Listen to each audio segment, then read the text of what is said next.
Okay, the suggestion was that we talk tonight about choosing a marriage partner. Who here is married already? Okay, so it's too late for you, I'm afraid. But you're probably going to interfere with your children and grandchildren where they make their choices, so you might as well interfere right. So if you're married already, that'll be the purpose of this discussion, and if you're not, then it will be the correct way to find a victim. How do you find a suitable victim? I think the way to discuss this may be to give you a chance to ask questions. Maybe I'd be more able to address the issues that are particular concern to you.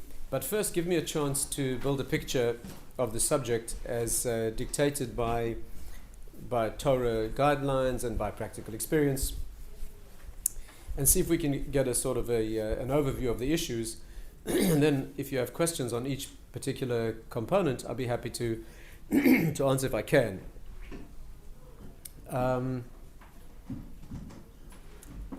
First of all, by way of background, I presume you're aware that one ought to get married, right? You know that it's a Jewish thing to do.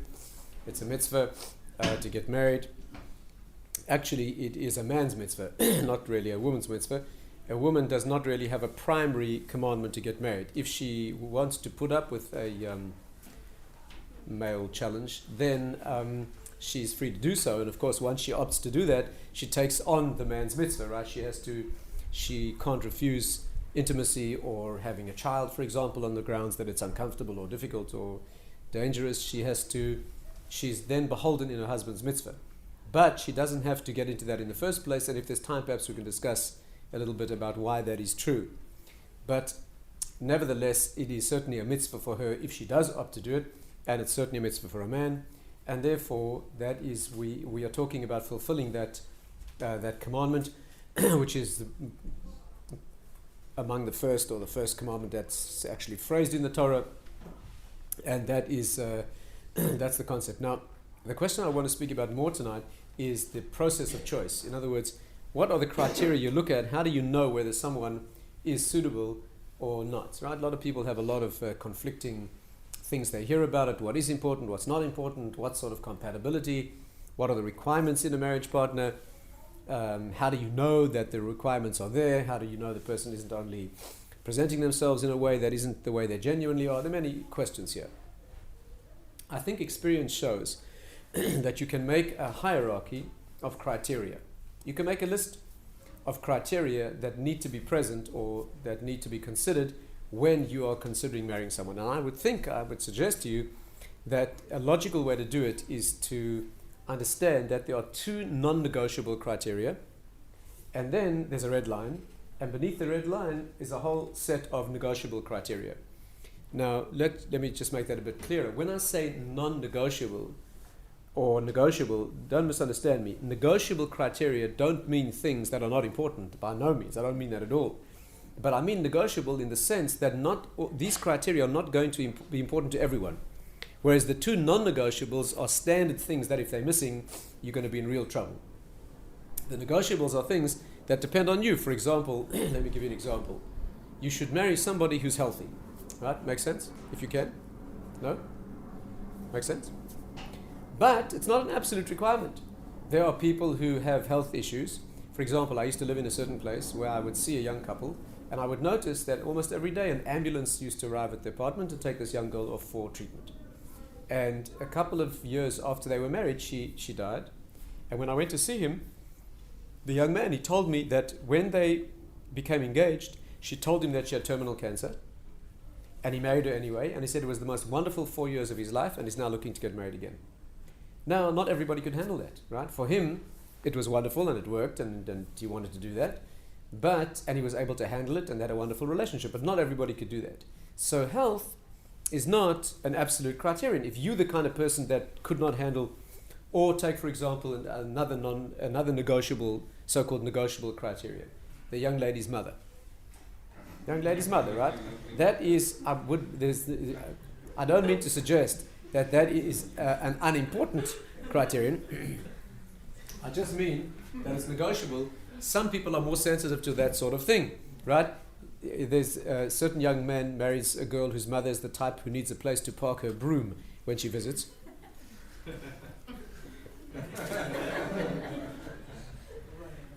Some young men could not handle that sort of situation. They need a very warm, loving, normal sort of family. And others would say, well, what's the difference? We'll go live in Alaska and we'll pull out the phone and, it'll be okay. So that, I would say, is the girl's family, or the opposite party's family, I would say is negotiable, because it depends on your attitude, money, financial status, financial comfort and security, where you're going to live. I mean, there are many issues that are critical for some people and not critical for others. So when we draw the red line and we talk about negotiables, we're not talking about unimportant things. Is that clear? We're talking about things that depend on your own personal importance that you give to these things in a justifiable fashion.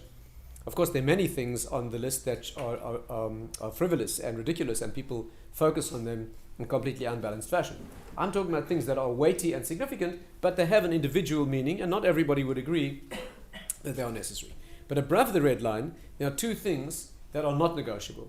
Those are pretty much essential things, and if one of those is missing, then don't come to me afterwards and say that you're in trouble. Let me just also make one more introductory comment, and that is, when we talk about two non-negotiables, I'm not talking about absolutes. Above the how's your imagination? See our blackboard? Here's a blackboard. We have a red line. Above the red line are two non-negotiable criteria, right? These two need to be there. But above these are absolute requirements, which I'm not even going to discuss this evening.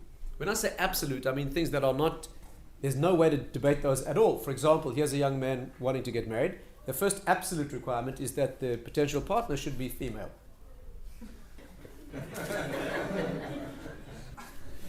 That, I would say, is an absolute requirement. And it's not as frivolous as it sounds, because here, in Britain a few weeks ago, they passed a law giving equal rights, marital rights, to same-sex couples, right?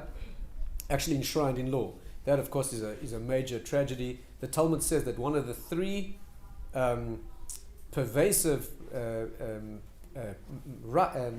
benefits or privileges, merits, that the non-Jewish nations have had throughout history, one of the three unique merits that they've always had is that they never legalized same-sex marriages, even though they may have sort of condoned them and they may have been taking place, but to actually enshrine them in a legal system is a very great indictment of non-Jewish society, and unfortunately we are in that situation. But from a Jewish perspective, obviously we're talking about male, female, and therefore I'm not even talking about that this evening. That obviously is an absolute requirement. Another absolute requirement is that the parties are both Jewish, right? We're talking about Jewish marriage. You can't marry a non-Jew. You can't marry a non-Jew. You can have a fantastic relationship with a non-Jew. Why not? You can have love, and you can have a very successful relationship. You could live together for a lifetime. That's not the point. The point is that you can't have what's called kiddushin. Kiddushin means the unique Jewish sanctity that's involved in a Jewish marriage. This is not a question of bigotry or prejudice. We're not talking about superiority. We're talking about the necessary spiritual hooks that hook into each other to make what's called kiddushin. It's unique to Judaism, I think, that marriage is called a sanctification. The verb we use for betrothal, for marriage, actually means a sanctification. Even though marriage involves, among other components, an earthly physical component that many non-Jewish systems see as an area of guilt or perhaps a certain problematic light. In Judaism, all aspects of marriage are considered to be a sanctification. You can't do that between a Jew and a non-Jew. Again, don't misunderstand. Because it's not politically correct to say these things, or because it's not part of the liberal Western ethos, doesn't make it. It doesn't alter the fact that Jewishly, if you want to do what's called kiddushin, that means the Jewish marriage, which is the sanctification, that exists between two Jews. So I'm taking that as an absolute criterion as well. Of course, if a person converts to Judaism, then they're Jewish. There's no question about that. There's a mitzvah to love a convert even more than a person who's born Jewish and so forth. That's not really an issue. But we are talking about that as an absolute criteria. There are other absolute criteria too. For example, again, I don't want to spend too much time on this. What about a person who cannot have children? What about a young man who wants to get married, and the girl, let's say, is known that she cannot have a child? That is problematic in Jewish law. The reason it's problematic is that the man's mitzvah is to have children. Right? The format of the mitzvah of marriage, apart from the mitzvah of not being alone, which he fulfills by being married also, the criterion is also to have children. Right? That's the mitzvah specifically. So if the girl can't have children, then there is a technical problem. The reason, of course, that we have a problem is that since it's our custom for a man to marry only one woman, right, whereas that was not the original biblical law, although it was by far the most common format for marriage, was that there was only one marriage partner. The Torah nevertheless did not outlaw, and the mystical reasons for this, why one man could marry many women, and why in fact one man might even want to marry many women, whereas no woman in her right mind, believe me, would want more than one husband. Why that is not the subject of tonight's discussion. But since a man could marry more than one wife, if he married a girl who couldn't have children, that wasn't halachically problematic because he could marry another girl as well. For the last 8 or 9 centuries, it's been the law in the Ashkenazi world that we allow men to marry only one girl. If you're a Sephardi, by the way, any Sephardim here? If you're a Sephardi, then you can go right ahead and marry as many as you want. I would suggest you see me privately before you make that decision. Not such a simple matter. But in the Ashkenazi world, we have the practice of marrying only one. Now, if you're an Ashkenazi man, and pretty much for all practical purposes as Sephardi today also, if the girl that you're contemplating marrying, if it's known that you can't have children, then there's a technical problem because you'll not be able to fulfill the mitzvah of having children. What does one do in those circumstances? A fascinating discussion. Some time ago, a young girl came to see me who told me that she was born without ovaries, which means that she looks normal, she's been given hormones since she was a young girl, she's able to carry a pregnancy, but she can't conceive a pregnancy. She has a womb, so she could carry a pregnancy and give birth to a child, but she cannot conceive her own child. So she came to me and she said, look, I want to start a Jewish home and marry an observant young man. Am I allowed to tell him that we will use an egg donated from another woman and he will fertilize that egg and I'll carry the pregnancy? Because if you say I can, then I can get married. But if you say that I'm not allowed to do that, then who is going to marry me since he has a mitzvah of having children if we're not allowed to do that, right? It's a very heart-wrenching question. That's not a simple matter. And although there are those in Jewish law who may allow surrogacy of that kind or egg donation or transplantation, the best way to handle that situation, which I was able to tell her, was that since there are a lot of problems with egg donation, and again, obviously this needs a full discussion, but there are a lot of problems. One of the significant problems, of course, is that when a woman has a child where the egg is donated by another woman, then one of the fascinating questions is, who's really the mother? Is it the genetic mother who contributes the egg that genetically is the origin of the child, or is it the gestational mother, the one who carries the pregnancy? In fact, this is not a clear matter halachically either. In Israel today, I don't know if you're aware of this, in Israel today the practice is to register both mothers as the legal mother. So a person like that grows up with 2 legal mothers, the one who gave the egg and the one who carries the pregnancy. And the reason, of course, they do that is they want to outlaw a marriage with siblings from either party. Since it's not clear who the real mother is in law or in halacha for that matter, so the practice is to define both mothers as the legal mother, which means there'd be a prohibition on marrying siblings or half-siblings from either mother, which is probably a very sensible thing to do. So I was able to tell her that the preferable way to handle the situation is either to find a young man who himself cannot have children, because there's no reason why he shouldn't marry her, or a young man who has already been married and has children and perhaps has lost his wife, in which case she fulfills the most amazing mitzvah of becoming the mother to children who are already in the world who need a mother. In fact, that is considered such a great mitzvah that the Talmud says that if a man's wife dies and he has little children, he's allowed to remarry in the first week of mourning for his wife.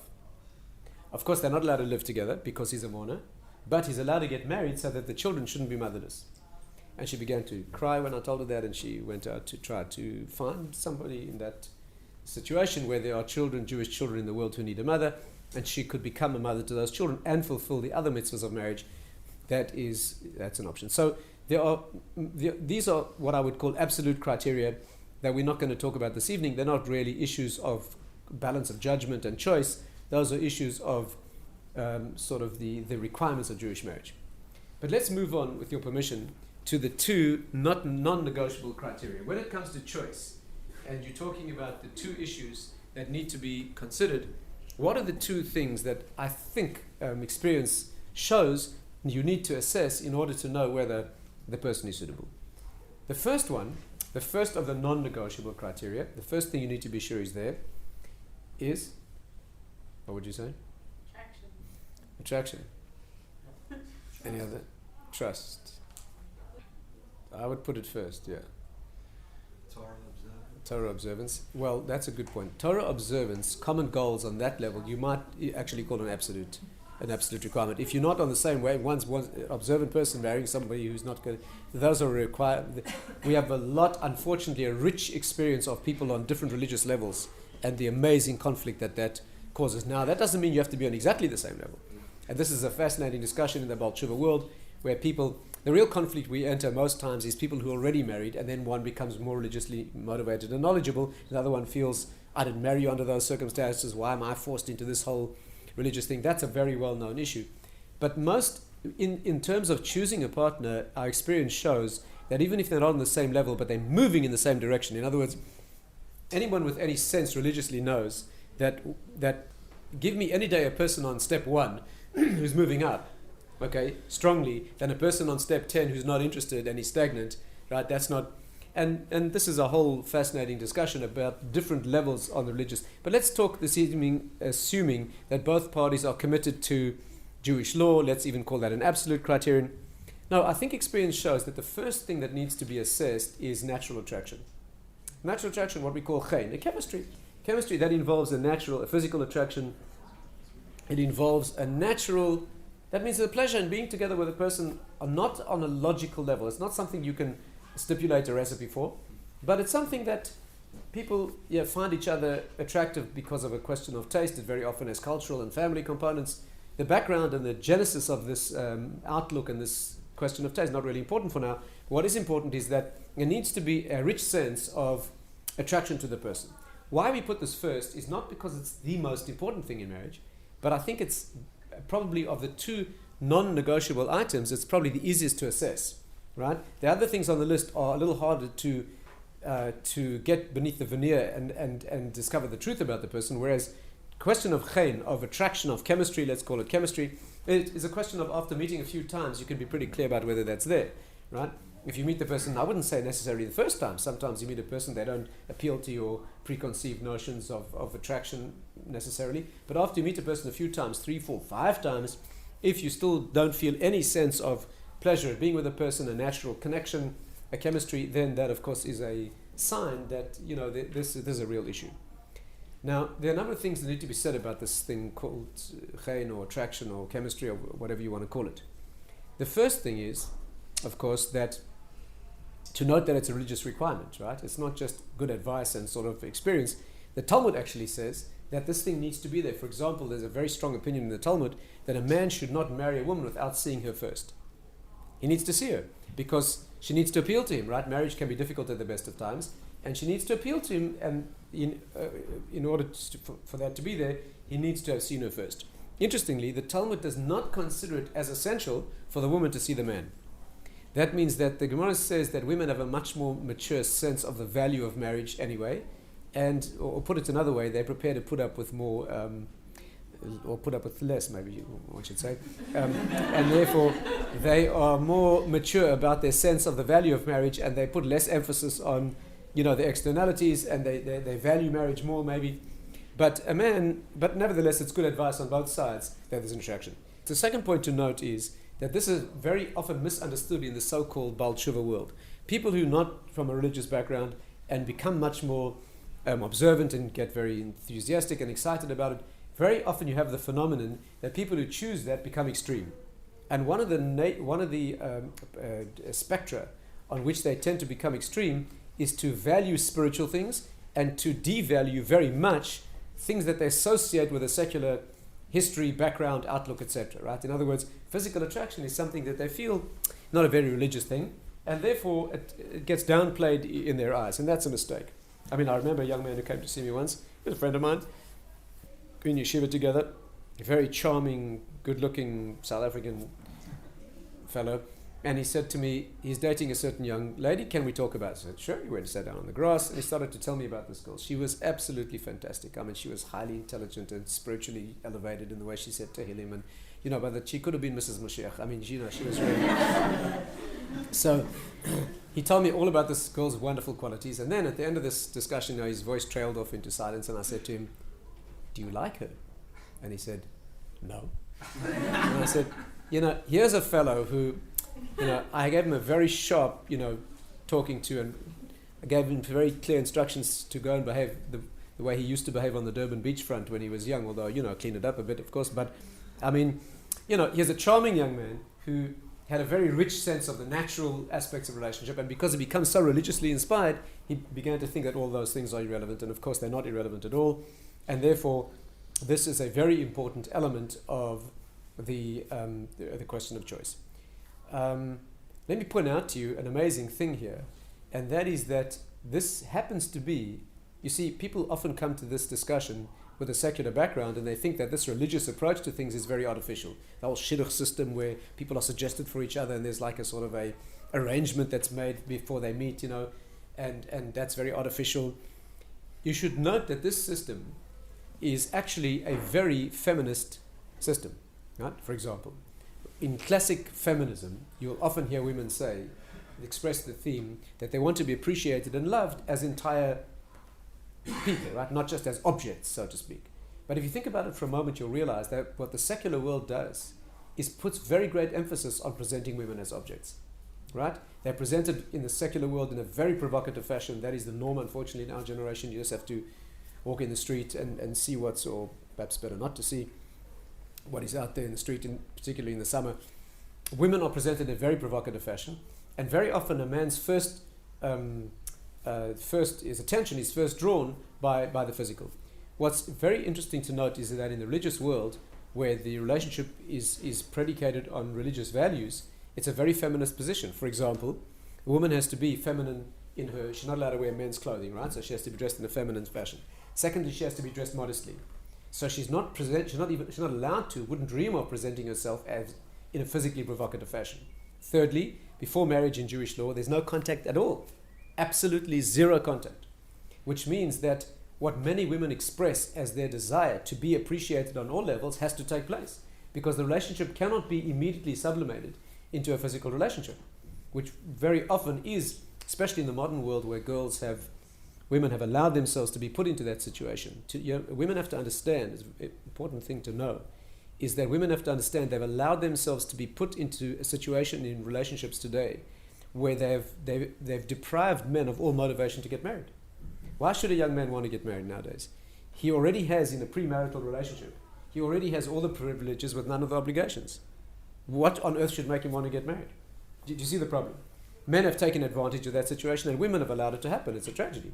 In Jewish law, it isn't like that. In Jewish law, the attitude is, if you want me, then you get all the privileges and all the obligations for the rest of our lives, right? It's a complete giving. Not a question of...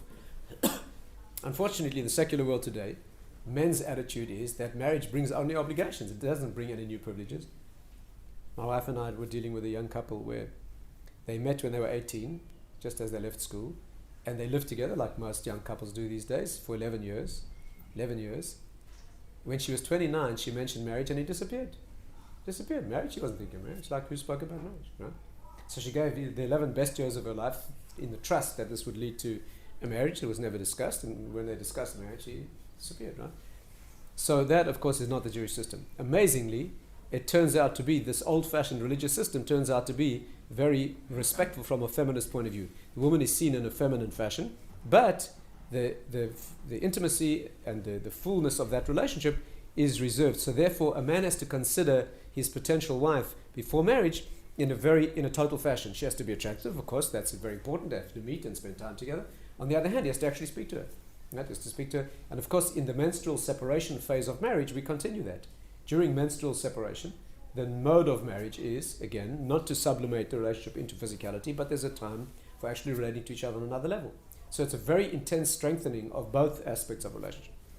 That's one question. Another question I often get asked is, if there's no physical relationship before marriage, how do we know we'll be compatible? That's a real concern. It's a real concern for people who've had a very secular background, right, and have had many previous relationships. It's a real concern. I usually answer by showing that a little examination of the facts will show you how mistaken that notion usually is. And the facts are obvious. The facts are that in a secular world where the relationship is fully explored before marriage, in fact, as I pointed out, most couples these days getting married have actually lived together for a long time, there compatibility is absolutely assured, because a couple have been living together. And yet the current divorce rate is more than 1 in 2 in the secular West. In fact, in California now, it's quoted as about 2 in 3. And California is a place where not many people get married in the first place, so you have to think they really must want to when they get married. I'm ashamed to tell you that even in South Africa now, in the Jewish community, the divorce rate is something like 1 in 2, and that's a very stable, old-fashioned community where people are about as good as you can get.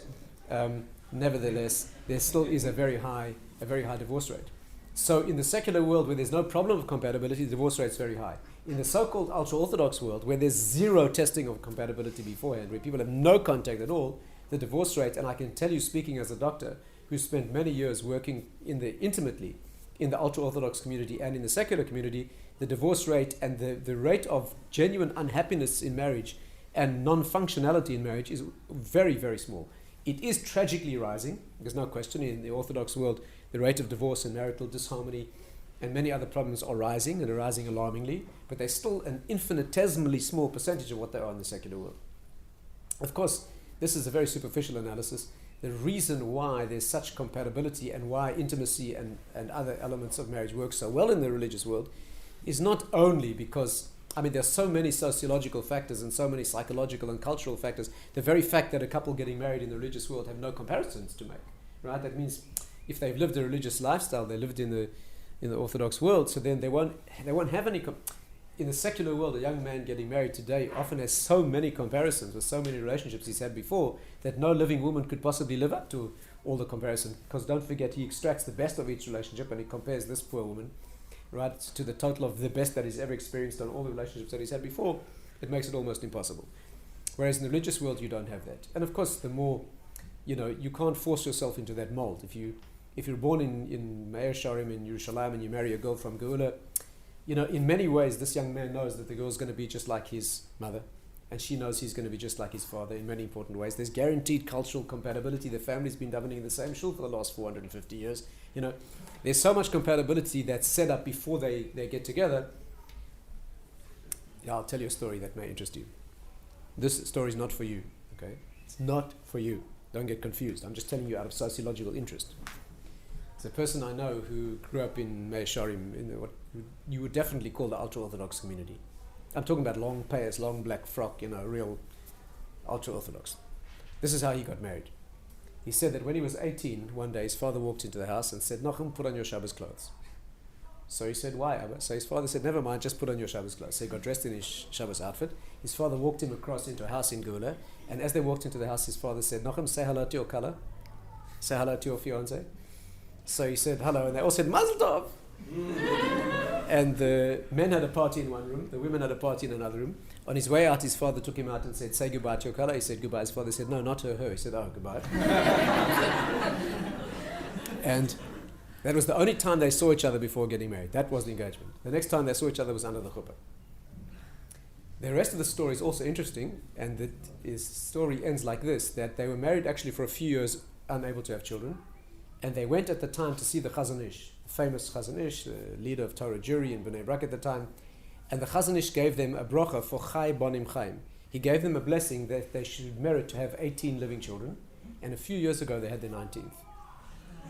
Okay, now that is not for you. Not the children. 19 children is fine. You should definitely strive to have 19 children. But the question of that sort of a courtship and a engagement, that's not for most of us. People who come from a secular background need a lot more. That's fraught with danger. That's sort of and therefore the point here, of course, is that the cultural background makes an enormous difference. So you can't pretend to compare, and it's a mistake when the Baal Tshuva compares himself in areas that are not appropriate. But nevertheless, this is the discussion. And finally, of course, the question in this criterion of attraction, the question that it raises is how attractive does the person have to be? That we're talking about physical attraction, chemistry. How attractive does the person have to be? Do you have to look at them and sort of get, life-threatening asthma? Is that like, does it have to be that exciting? Or, is mild breathlessness enough? Well, I think that it's clear that mild breathlessness is enough. In other words, we're talking about somebody who, I would say that in this area of attraction, there is also a red line. The red line is the line of neutrality. In other words, the kind of feeling when you with a particular individual, they don't move you either way. You don't feel very attracted to them. On the other hand, you don't feel in any way that they're offensive. That is not good. It needs to be better than that. How much better is not so important. Any physical relationship, physical attraction, those things redefine themselves after marriage anyway. They fall into place in a different sort of a fashion. The criteria become different as people age and times. But the important thing is that there is a positive feeling, a positive chemistry. Many young men make a mistake in this area. They find themselves with a young woman who is attractive, but they keep thinking maybe there's somebody who's going to be more attractive. That many men put off marriage for years because they think that they deserve absolutely, they of course are perfect, and therefore they convinced that the most perfect woman in the world is going to come knocking on their door. And so every girl they're with, they think, well, she's very nice, but there's probably somebody better, and of course I deserve the best. So that of course is a mistake.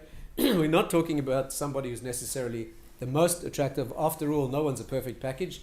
Even you are not a perfect package. And if you're waiting for the girl who has all the maximum marks in all the departments, it's probably unrealistic.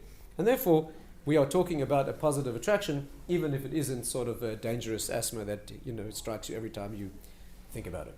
So that is a question of positive attraction. Of course, one should not forget that this needs to be on both sides too. It isn't only the man who needs to find the woman attractive. It also needs to be that she needs to find him. And in each side you have different types of problems and immaturities.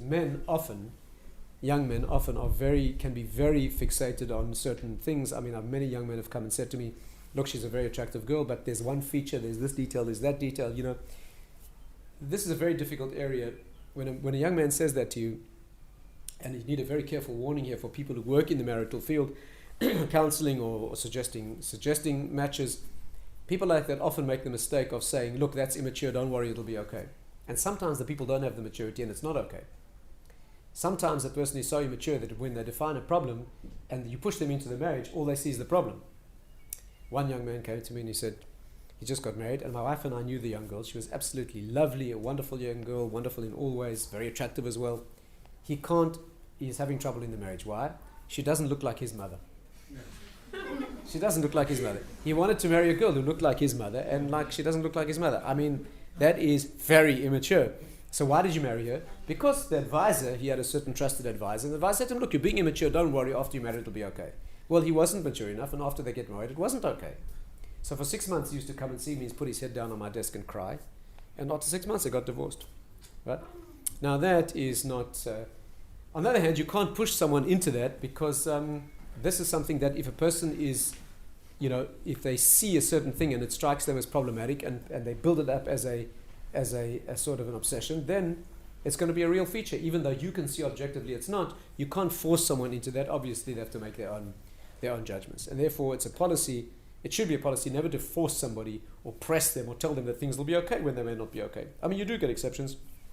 We had one young man we were dealing with who had trouble getting married, but only because it was absolutely clear that he had a personal issue. It wasn't that the girl was wonderful and he said she was wonderful, it was clear she was wonderful, but he lived for many years only with his mother. He was very close to her, and 3 weeks before his marriage he started lying in bed in the fetal position, trembling with fear for hours on end. Well, it was clear that his problem wasn't the girl, it was just his own. And we actually carried him to the chuppah. We carried him, right? And we sort of held him up under the chuppah. Anyway, he's been very happily married for a number of years, and that turned out fine. But it's a rare circumstance where you can feel that confident that it's going to be okay, because people need to make their own judgments. Of course, on the woman's side, there also needs to be an attraction. Okay, here's this young man, he's 18 years old, and he's dating for the first time. He's dating because he's wearing a clean shirt for the first time in 18 years, and he starts smelling like a flower. Well, he's dating when that happens, and he's paying a lot of attention to his looks. Then what happens is he gets married, and after he gets married, sort of doesn't pay that much attention, to his looks and his physique and his fitness. That's not respectful in marriage. One needs to also, a Jewish woman needs to know, of course, that marriage is the place to focus on. See, in the secular world, very often women have completely the wrong concept. What they do in the secular world very often is the secular world encourages a woman to look very good when she's out, right? She's very good on the street, absolutely ravishing, but at home she looks like something the cat dragged in. That is not a respectful way to treat your husband. The Jewish woman should look on the street, she should look decent and feminine and elegant and refined, and at home she should look more attractive. It's exactly the opposite. By the way, there's a reason for that. The reason that many women are looking more attractive when they're out than they are at home is unfortunately because many men have a very serious immaturity in this area. Many men, if you scratch beneath the surface, if you speak to this young man who's dating and you find that he doesn't find the woman attractive enough, if you scratch beneath the surface, very often you'll find it's not really bothering him. What's really bothering him is what his friends are going to think. Right? It's not, she doesn't bother him, it's what his friends are going to think about how attractive she is. See, men can be very immature in this area. If you were alone on a desert island with this lady, she'd be absolutely fine, I can assure you. But it's because he's going to have to sort of display her in public, that he wonders if she's going to be good enough. So these are particular immaturities, and unfortunately they can be real. So that is a summary, I would say, of the question of natural attraction. Are there any questions in this area before we move on? Yeah.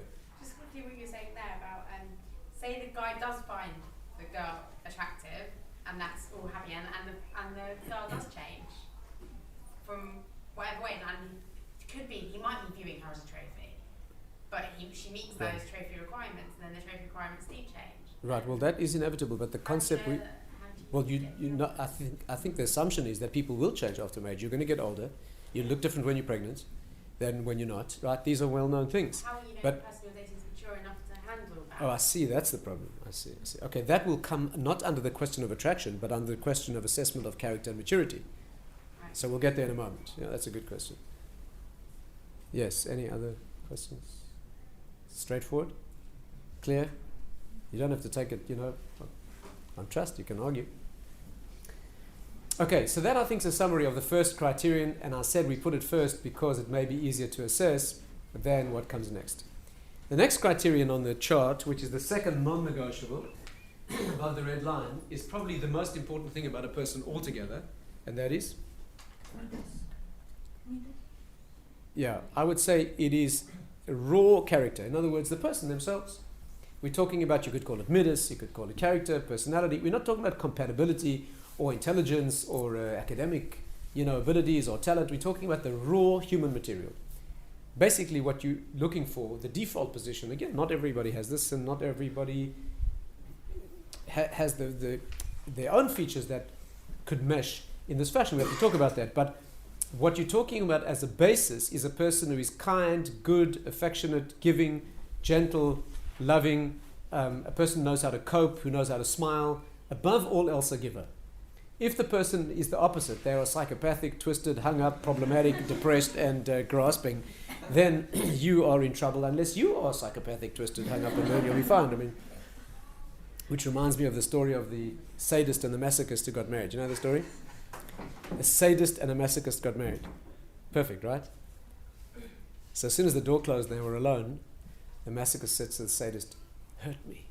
And the sadist said, "No." Okay, anyway, be that as it may,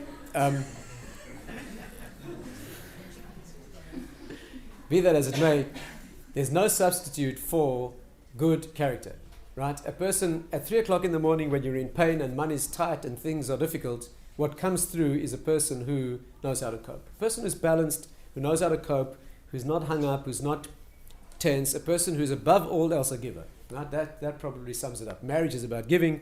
Rav Dessler says in a famous analysis that love is the result of giving, not receiving. You don't love where you receive. It just makes you love yourself more and want to receive more. Loving is where you give. That's why parents always love their children more than the children love their parents. Always. Because the giving goes in that direction. You love where you give. And marriage is about giving. If you're dealing with a person who is kind, gentle, sweet, unaffected, a person who knows how to cope, a person who is above all else a giver, then that two people trying to give to each other are absolute recipe for bliss. Two people trying to take from each other, right? Each one is concerned that the other one make me happy. That is a recipe for civil war. The Jewish formula, this is an important theme to talk about in marriage altogether. You need to listen to the tapes on, I have 2 tapes on marriage, right? Or CDs. One's called Marriage 1, Mystical and Practical, and Marriage 2 is the Role of Woman. Those tapes go into the theory behind the love that's involved in marriage, and we can't go into all of that discussion now, but I suggest to you that you listen to those 2 CDs. The men need to listen to the first one at least monthly, okay? At least monthly, just to remind yourself. But those tapes try to summarize that information. But marriage is about giving, and if you're dealing with a person who is naturally a giver, then you are, that is a recipe for success. So again, what you're looking for is somebody who is kind, gentle, sweet, basically a normal South African. Now, if you are, that is the question. Now, obviously, not everybody can mesh with that. Some people have a lot of baggage. Some people have a lot of baggage, and they've got issues and psychological issues. That's okay, but you need to be sure that that there's a compatibility. That means you can cope with that person's issues if they have a particular baggage or areas or issues, that you have the compensatory mechanisms that you can actually cope with. There's no reason why it shouldn't be a wonderful relationship. But be that as it may, the most important thing I would say to assess about the person is their personality, their character in itself. Not tastes and compatibilities, and they like Italian food and you like, Norwegian food, and they like classical music and you like underground purple rap, whatever it is. Although I couldn't imagine marrying something like that. But anyway, the point is that those aren't the important things. The important things are the actual personality, and people get so hung up on the details, on compatibilities and tastes and all sorts of peripheral issues, that they completely miss the most important thing, which is the actual person underlying the underlying. Now, of course, that leads to a couple of questions. One is, how do you know that the person is that? And how do you know that they are good and kind?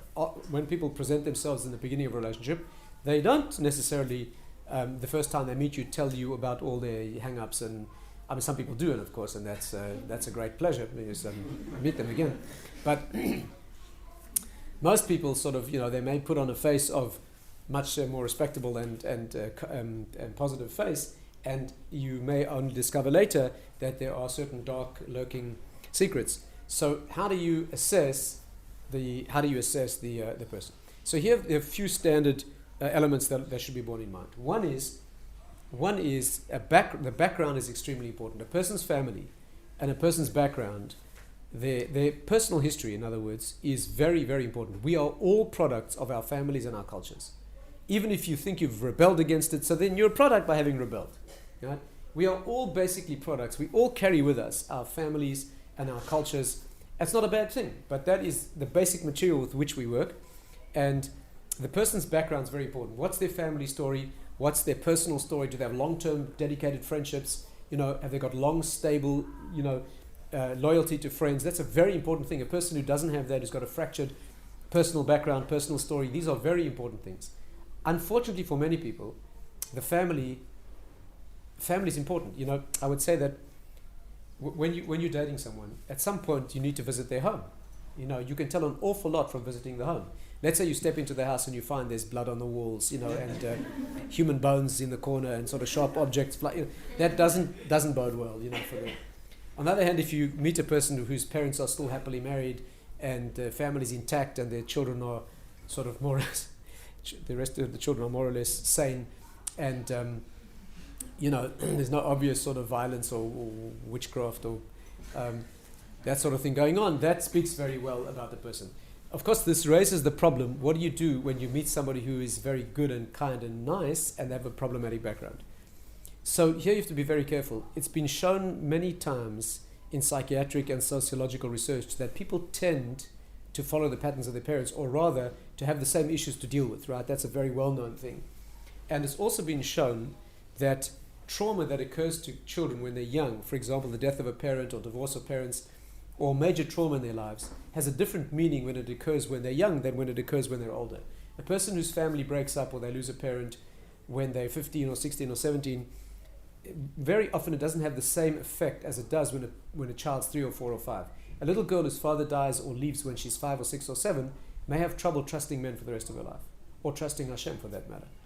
So these are very important issues. Now, sometimes you find a person who's been through that sort of trauma and it comes out very much strengthening them. Right? A person who's been through difficulty and they've come out stable and knowing how to handle things, often that is extremely good, and it often works in the opposite direction. I would say a classic example of that, and we've seen time and again, is a person who comes from a very difficult background, an extremely difficult background, and they themselves have become religious. What often happens in that setting is a story like this. The person has a family background that generates tremendous frustration, anger, resentment, bitterness. And suddenly when they become more religiously defined, instead of seeing their parents with anger and bitterness, they start to see them with pity. They start to see their parents in the following light. If only they would have had more Torah background and education, they would have gotten on much better. There would have been all the respect that was necessary. And it's a tragedy that their parents didn't know more about Judaism because of what it would have done for their personalities and their marriages. At that point, instead of seeing their past with bitterness and letting it eat away at them in terms of anger and frustration, they start to see it with sadness.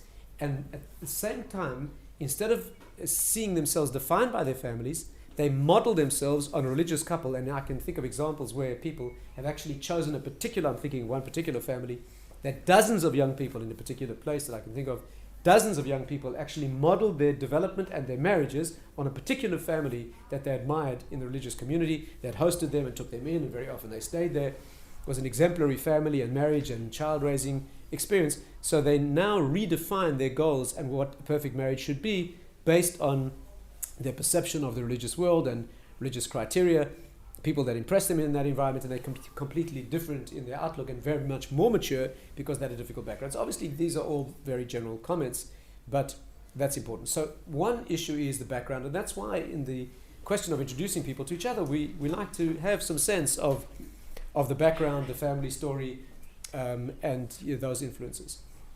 The second thing, of course, is you need to spend enough time with a person. Right? If you come from a secular Western background like ours, and you date once or twice or three times, with notable exceptions, that can be very problematic. It takes longer for most of us with secular backgrounds to get to know, to really explore and get to feel who the other person really is. How long does it take? Well, that's a difficult thing to say. Rabbi Gottlieb says he always tells the boys in the yeshiva at least 8 months. 8 months of dating. He says no one ever listens, so he says 4 months. Okay, well, they probably don't listen to that either. But the point is that there needs to be enough time spent with a person that you actually get to know who they are. I would say that there's another criterion you can apply as well. It isn't only an absolute period of time. It's a point where you reach in a relationship where you know the person so well that you know that another meeting is not going to yield new information.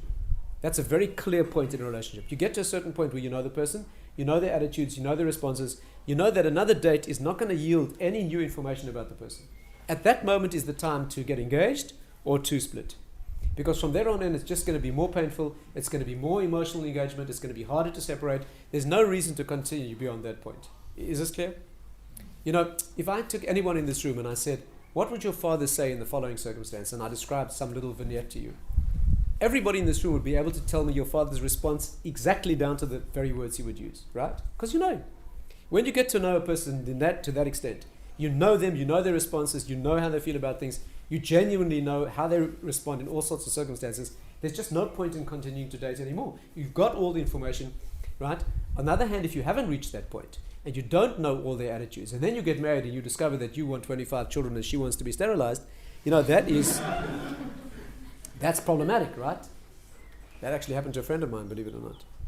A friend of mine married a girl in California, and after they got married, it turned out that she had one child and had had herself sterilized after one child. Can you imagine?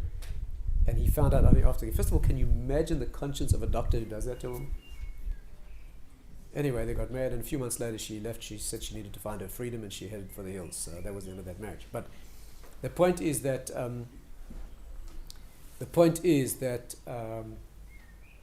you have to get an understanding of each other. So once you know each other's attitudes, and you know, and this helps to see a person under different circumstances. If you see them only in the sort of artificial dating situation, it's a little bit more difficult. You need to see them under different circumstances. Put them under a little bit of pressure, right? Get them to come and visit you at home and have your kid brother spill hot soup in their lap. That's a nice test of how they respond under those sorts of circumstances. Get your dog to bite them. Get someone to close the door on their fingers rather hard from time to time. You know, that sort of thing brings out a lot of, genuine character. And if you do that, you'll get a good feel for who the person is and how they're going to respond to, distress. But once you get to the point where you feel you really know the person, then, of course, it's absolutely pointless to continue torturing yourself and just schlepping on and on and on. It just causes frustration, and it's an artificial situation. There's absolutely no reason to do that. So that is a summary, I would say, of the question of genuine personality and the time that it takes to assess it. And that brings us to the red line of issues that are negotiable. Before we get on to that, are there any questions about this discussion. Yes, please. You were talking about backgrounds before. How do you trust someone if they say they've worked through their background and come out for the better? How do you know? And vice versa, how will they know it about you? Yeah. I would say that is a good question. How do you know whether a person has really come to the point of maturity that they seem to be presenting? You never know. You never know. At the end of the day, it's going to be your judgment, right? If there are warning signs, they've been through difficult stuff, or they've had their own personal difficult stuff, there are some objective things. There's some well-known medical or psychological issues that we have a pretty good handle on what their natural history is. But very often it's going to be a question of judgment, and it's going to take time. What else is there? By the way, a person who doesn't have stuff in the background, also, how do you know they genuinely are, how they're presenting themselves, right? The background's important because it tells you about the stability and the history and how they've coped with, with many things. But in the end of the day, it's going to be a question of judgment. And if it takes a little bit more time, then spend a bit more time. There's no absolute formula for this, I'm afraid. Yeah. What sort of questions and background are you looking for? If someone's parents are divorced, then what else are you going to sort of turn around to someone and say? Well, I would say... Have you been depressed? Yes, that's very important, of course, but that will come out. If you get to know a person and you... not be with someone because they've had depression? It depends what kind of depression. If they've been depressed and worked through it, they could be strengthened because of that. Yeah. But if they're morbidly depressed at present, can you handle that? If they are actively psychologically abnormal at the moment, they're going through a clinical depression. Okay, they're on medication and getting therapy. That's a very significant thing. Now, that doesn't mean they're not suitable to marry. They might be wonderful. But it's a real factor. Their parents were divorced when they were 10 in a very acrimonious and bitter battle that the children were deeply, traumatized by. How have they handled that, right? You don't need to judge them negatively because of that, but it's a life circumstance that brought out a certain aspect of them. How did they handle that? What has been the result? They may be very strengthened and made a decision they'll never do that sort of thing in their lives, So, but these are real factors in their background. Yes, please.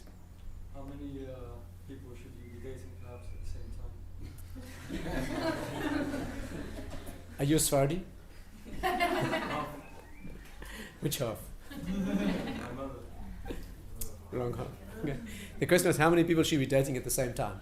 That is out of the question. Out of the question. Right? One thoroughly at a time. Yeah? Is that clear? One. Again, what sort of training is it for marriage to be sort of juggling women? That's not the way you do it.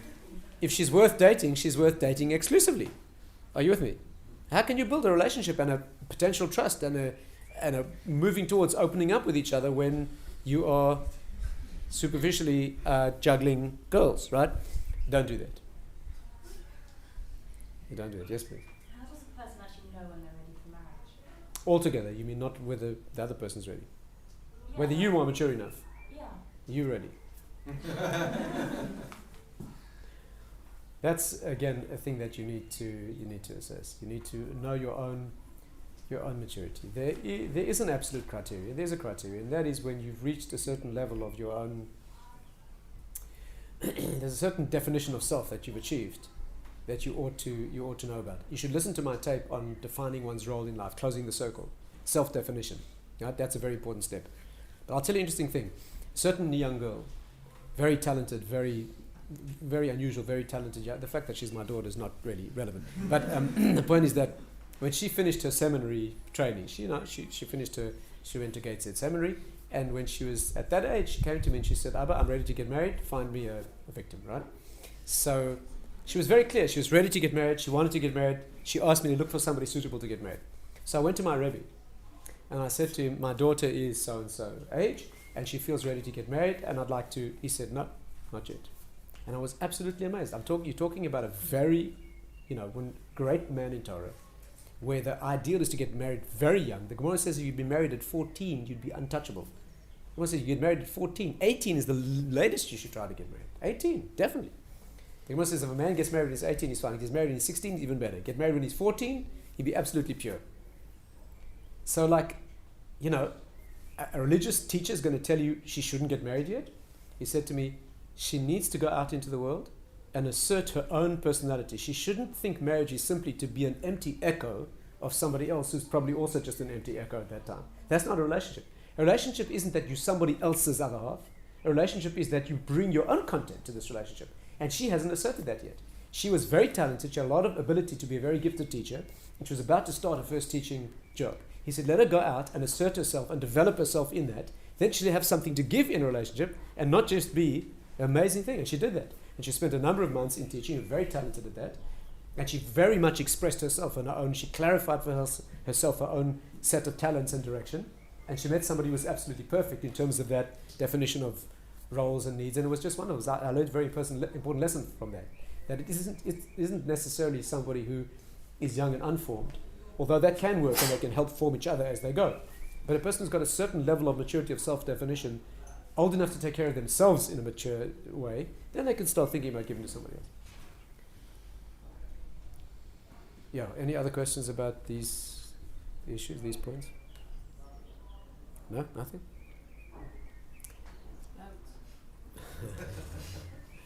Okay, now let's just talk briefly about some of the negotiables. And I just want to mention some that are really issues that people think are important and are often misunderstood to be important. For example, a common question we get asked is intelligence. Right? I need somebody who is intelligent. Very often they put it at the top of their list. Intelligence, if you mean academic intelligence, is almost irrelevant, in my opinion and in my experience. In fact, very often it's probably a big disadvantage. There are people, look around you, you'll find people with 2 PhDs in, quantum, mechanics, whose personal lives are absolute shambles. And there are people with no academic qualification who are just wise in relationships. They just know what to say, they've got wisdom in their hands, they just know how to conduct relationships, right? So academic intelligence is not a requirement in terms of maths. There's a more emotional type of intelligence. There's a wisdom, a life wisdom, what we call chokhmas chaim. There's a life wisdom that is invaluable. But academic intelligence is not. Despite that, many people will tell you, yes, but I have to respect him, somebody I have to be able to have intelligent discussions with, intellectual discussions with. Well, if you need it as a question of looking up to the person and respecting them, they have to be intelligent, that's okay. But very often it's a misjudgment. A man tells me, I need a girl who's very intelligent, very high-level discussions. Believe me, from the day you get married, you never have a high-level intellectual discussion ever again. Ever again. First of all, you're just too darn tired. Secondly, you already know what she thinks about, nuclear disengagement and the Warsaw Pact and, all that. I mean, who on earth talks to their husband or wife at a high-level intellectual stuff? It's just like irrelevant, And therefore, it's often a misperception. If it's a question of how you see their personality and how you respect them, then it may be important. But academic intelligence as such, as an absolute criteria, really often is overblown, in my opinion. People think that compatibility of taste is important, and really it's not. The fact that you like different types of music or different types of activities, that's not really important. The important thing is there mutual respect for each other's interests and areas. That's wonderful. But you don't have to like necessarily the same sort of literature, the same sort of... I know one marriage where a fantastic marriage, many years married, the man likes the most action-packed sort of literature you can imagine, total action, and the woman likes Russian novels. Now, Russian novels take about 40 pages for the hero to get out of bed in the morning.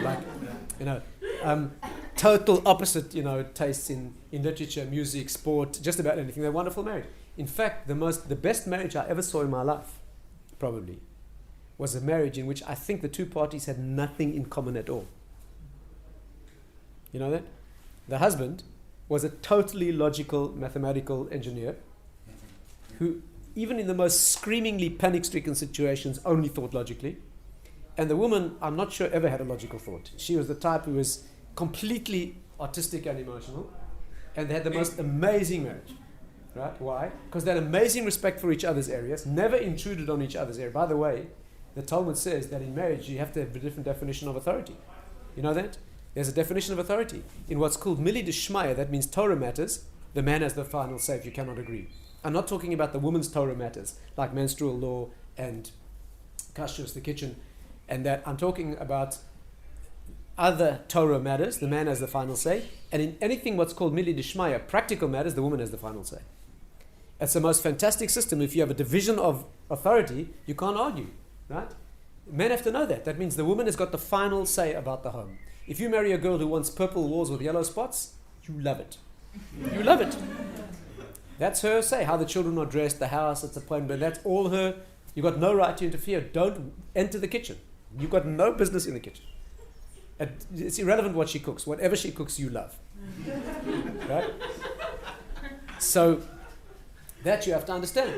Whereas the final authority halachically, the man has. This is a fantastic way of not arguing. Of course, there are things that need to be agreed. Money, for example. Money is the classic area of explosive tension in marriages, and it has to be sorted out beforehand. You have separate expense, separate accounts, or if you're going to draw from the same account, it's absolutely inevitable that you'll overspend.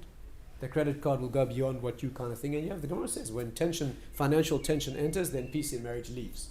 So you have to agree beforehand how that works. Also, I must mention that you need a rabbinic arbitrator. There's no question. You need a rabbi. You need a rebbe. You need somebody you look up to who's got wisdom, who's broad-minded, who's got experience of life, who knows you both, who knows the problems of your background and whether you're more frum than your family or not, all the issues. And you go to him. And where there's tension in your home about kashrus, about Shabbos, about whatever it is, a personal issue, somebody you both agree to trust, and that person can arbitrate. It's wonderful. It just takes the tension out of it deflates and diffuses many potential arguments. So those are sorts of areas where compatibility is really a mistaken sort of thing. It's well known that marriages have crashed on the most trivial issues. Trivial issues, just, I'll give you an example. It happens to be personal, but I'm sure you can handle it. I personally married a girl. Well, let me put it this way. I am very organized. I'm very organized. I like to be organized. I put things the same way. I'm like, my father trained me. My father was very talented at surgery, and he trained me in a certain way. When I put things down, I put them in the same way. I like to know. I reach out in the dark for it. Like when you're operating, you want an instrument that's going to be there, right? That's how I do it. I'm the kind of guy, I like to know that there's a fire in the house and I'm rushing out in the dark. The keys will be exactly where I left them. And that's how I live. Now, I married a girl, bless her, who never puts the keys in the same place twice. Okay? But not only that, she has the most amazingly creative places that she can think of putting keys. But not only that, she always knows where they are. That's what's really frustrating. So, there's nothing ever in... Now, do you know what that can do to you? That can drive you absolutely, totally, screamingly psychotic. So how do you handle a situation like that? So when we got married, I got my own set of keys, right? She doesn't know where they are. I have my own keys, and I keep them where she doesn't know, right? And I don't tell her, right? I don't tell her. I've got my own pen, my own scissors, my own sticky tape, I keep it all hidden. And that's how my marriage survives. So you see, you got to compensate for each other. You got to know that we are not compatible in that area. But that's it. I'm an organized sort of a guy. She's an artist, and she's creative. So she's very creative about where she puts the keys. Okay, fine. That is how it works. So you have to have these sort of allowances. The Chofetz Chaim says you should have a Shalom Bayis fund. £100 a month. £100 a month for all the money she wastes. So she doesn't switch off the lights. Okay. So you're going to crash your marriage going into screaming heebie-jeebies because she doesn't put off the lights? Or are you going to say, that's within my £100 budget this month, she left the lights on, she doesn't put them off? You have to have a more mature approach to your individual differences. So compatibility of taste is not an issue. There's also the issue of cultural compatibilities. We have seen that relationships that people think are going to be good, sometimes there's a cultural issue that's not so good. This is a very, very broad area, of course, but we have seen that there's certain cultural mixes that tend, after marriage gets going, to have certain issues. For example, I would say an English boy or an American boy with a Israeli girl from a secular background, right? That often presents issues.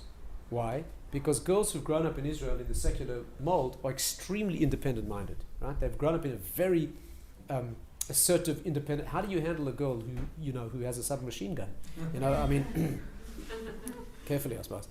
The point is that is a cultural mix that also, whereas, for example, an American or an English boy or South African boy marrying a South American girl or a European woman often works very well, because South American women and European women very often have a natural sense of their own femininity and they don't need to assert it in any way. It often works very well. Whereas certain American girls, particularly from, let's say, wealthy New York backgrounds, they may have a more feminist sort of an outlook.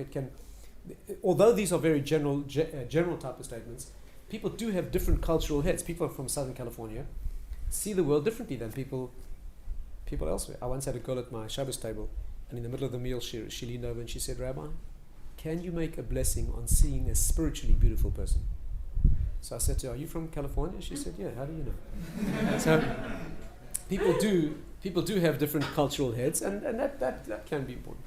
There's a very good book on the subject of post-marital compatibility. That's called The River, the Kettle, and the Bird. It's an excellent book, and it warns you about many of the issues that people don't realize after they get married will set themselves up as misunderstandings, because male and female are different modes, and the different things that each take for granted and take for granted after you get married. That's a very important book that can defuse a lot of the problems.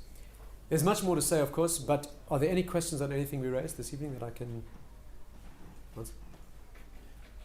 Even in very religious communities, there are unprecedentedly high levels of divorce. Would you like to say something about the issue of pre-signed get or prenuptial agreements? I'm not knowledgeable enough about that. There's a lot of halachic research going on now, particularly in the States, about various forms of antenuptial sort of undertakings, right? Not so much a pre-signed get. I mean, that's really sounds disastrous to me. What kind of marriage is that? Really preparing for our, dissolution. But the interesting baseline fact here is that normative Jewish marriage already has that. The ksuba is a marital document that assures the woman of financial independence in the case of his divorce or death. And the Talmud says one of the reasons that he commits himself to her like that financially is to make divorcing her unattractive.